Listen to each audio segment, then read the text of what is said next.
But I think one of the reasons why these people have this deep-seated anger and resentment is there's a bunch of people out there that have these lives that are deeply unsatisfying, because I think there are so many people that are working all day long doing something that is deeply unsatisfying and almost painful. Yeah, soul killing. Soul killing. Yeah. They're stuck in traffic all day, and then they're stuck in a cubicle after that. They relish the time to take a shit in the bathroom and look at their phone. I mean, they literally do that. That's a highlight of someone's day. They get in traffic on the way home. They get home after that, they're watching television, and they're You ever notice that some people seem to want to hang on to stuff that is bothering them? They're forever talking about it. They don't want to let it go.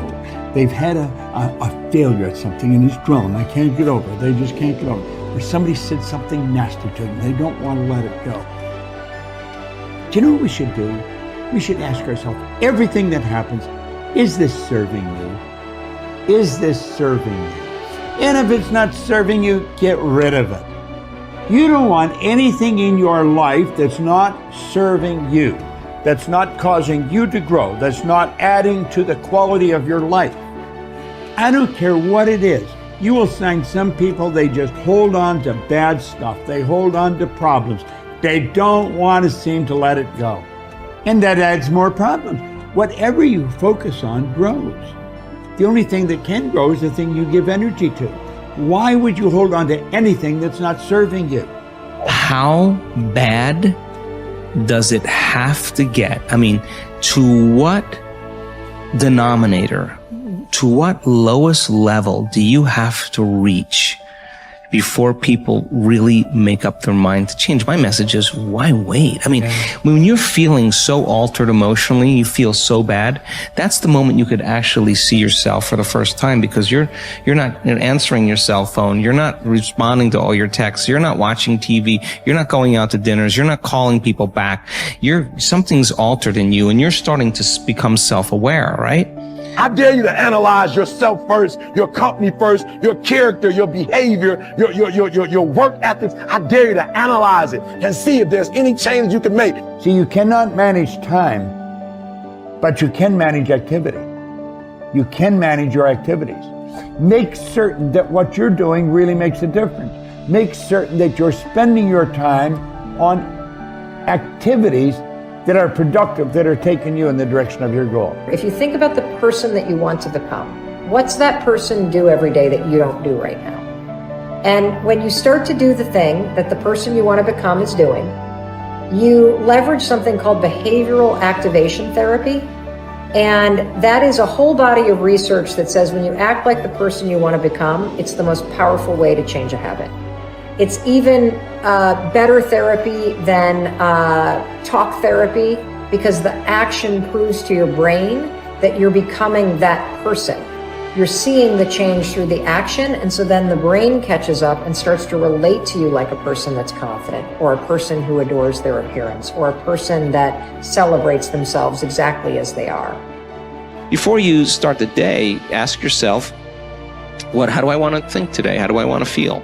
How do I want to behave? I mean, what would greatness look like? What would love look like today?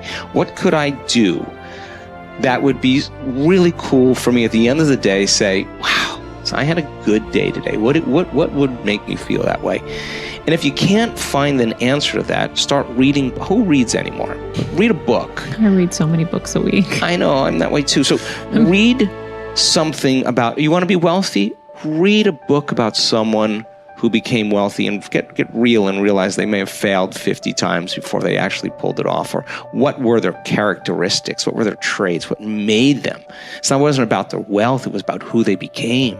That's the key, right? So fill your brain with a little knowledge, and then just start asking yourself, what's the greatest expression of myself that I can be today? And rehearse it. Rehearse how you're going to be. And then if it leads to a different choice, that's the unknown. Mm-hmm. And just know that it's not going to be predictable. It's going to be a little uncomfortable.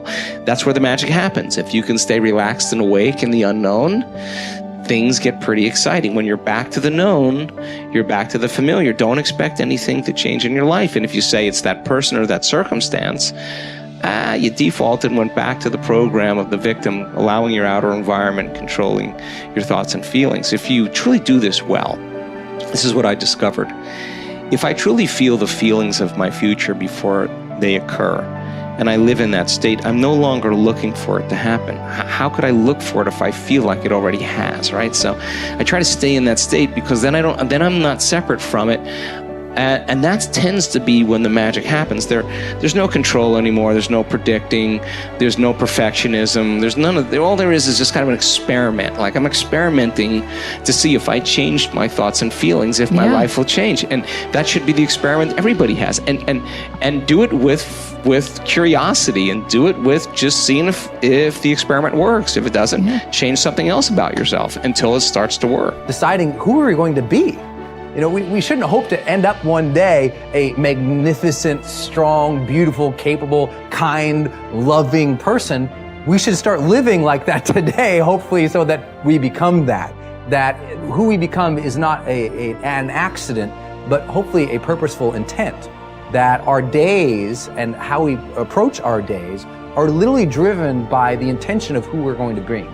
That we bring our character into each of the circumstances of our lives, and by doing that, maybe we can't always direct every circumstance of our life. We can't control everything, but we can certainly control our responses to them. We can certainly dictate who we're going to be in those circumstances, and that helps us achieve our ultimate destiny that we desire, not one that just lands on us.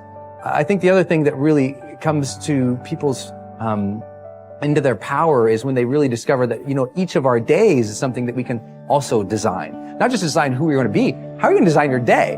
What's this day going to be about? What's going to get your attention? What's going to get your focus? And what should not be getting your focus is just your inbox, or just what I call browser blackout, clicking around on all these blue links or images, or swiping here and swiping there, and then losing 4 or 5 hours of your day. Because what ends up happening for so many people is they lose 2 or 3 hours to distraction each day, maybe 4 hours of distraction of television a day. And over the course of their lives, now a decade is gone of opportunity, a decade of missed opportunities to connect with your family, to achieve your dreams, to work a little harder, to contribute that thing you always contribute, to learn that skill that you wanted to learn. Like, we have to decide on our days. We have to design them. We have to wake up and decide what this day is going to be about, what's going to get done, what's going to deserve our focus, who will we reach out to, instead of just responding to everybody else's needs. Look back over your life and ask yourself, what activities, behaviors, or decisions have been most responsible for my success in life to date? You will probably find that less than 5% of the things that you have said or done have accounted for most of the success you have enjoyed. You may find that it was your unique ability to solve a particular kind of problem or to take advantage of a particular type of opportunity. You may find that your special talent was an interpersonal skill that enabled you to influence and persuade other people at a particular time and place. You may find, on analysis, that it was an ability to take charge and accept responsibility for accomplishing a particular goal. Whatever has been responsible for your successes in life to date may be a good indication what you should be doing in the future. Analyze your work based on the measure that I call return on energy. Leaders in every field deliberately apply their talents and energies where they can achieve their greatest return on the amount of energy, mental, emotional, and physical, that they invest in any endeavor. They refuse to take on jobs or work in areas where they cannot perform at exceptional levels. They treat themselves as valuable resources, and they spend their energies very carefully. One of the questions that you might continually ask yourself is this the best possible use of my time and energy? Is what you are doing right now the most valuable thing that you could be doing, given your particular combination of talents and abilities? Often answering this question will help you to see that there is a vast difference between what you are currently doing and what you should be doing if you want to be fulfilling more of your potential. Once you have chosen your ideal job or occupation for this stage of your career, your biggest responsibility is to make the decision to become very good and then to become excellent at what you do. In a lengthy study on successful Americans, the Gallup organization discovered that expertise, or being recognized by your peers as one of the very best in your field, was one of the essential ingredients for success in American life. We said before that self-confidence comes from positive knowing rather than positive thinking. It is only when you know that you are outstanding in your chosen field that you really feel terrific about yourself, and that you enjoy high levels of self-confidence. Men and women who are good at what they do and who know that they are good at what they do are very different from those who are only average. They walk and talk and dress and behave differently. They have an attitude of assurance and certainty about themselves that causes them to stand out in any group. They have a deep down sense of self-worth and self-confidence that is evident to everyone around them. The quality of a person's life is in direct proportion to their commitment to excellence, no matter what their chosen field.